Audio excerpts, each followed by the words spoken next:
Child sexual abuse is one of the most devastating experiences that anyone can have.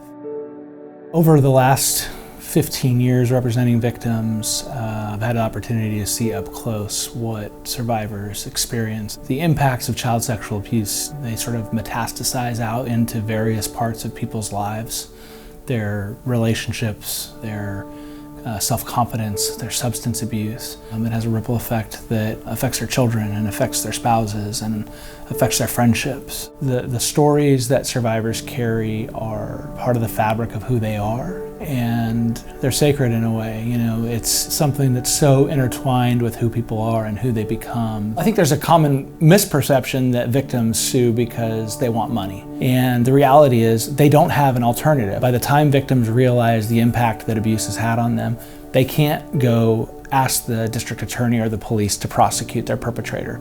That statute of limitations is often run. The only thing they can do is file a suit against the organization. And usually what's motivating them is they want to know, how did this happen to me? Who let it happen? Why did this happen?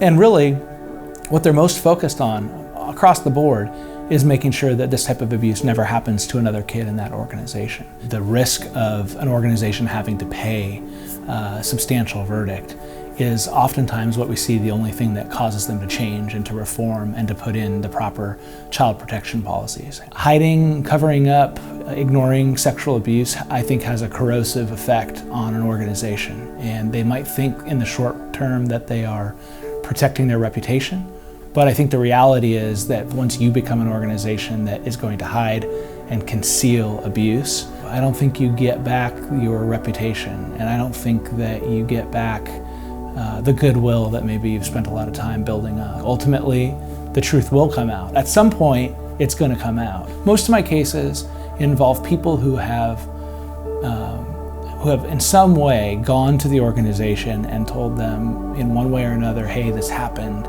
And what they're looking for is an acknowledgement and an affirmation and an apology and an expression that the organization understands how severe this was and that they're incredibly sorry about what happened.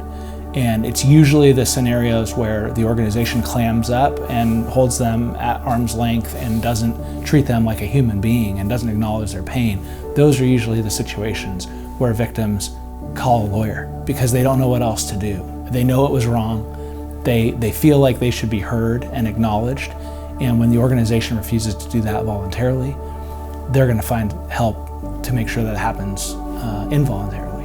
For organizations to protect themselves and to protect kids, they need to make sure that they have the right policies in place that prevent not only abuse, but prevent grooming behavior, which is the behavior that leads up to abuse. It's also really important that organizations adopt a culture of child protection. And really that is making a decision and an ongoing determination that kids being safe in their organization is the #1 priority.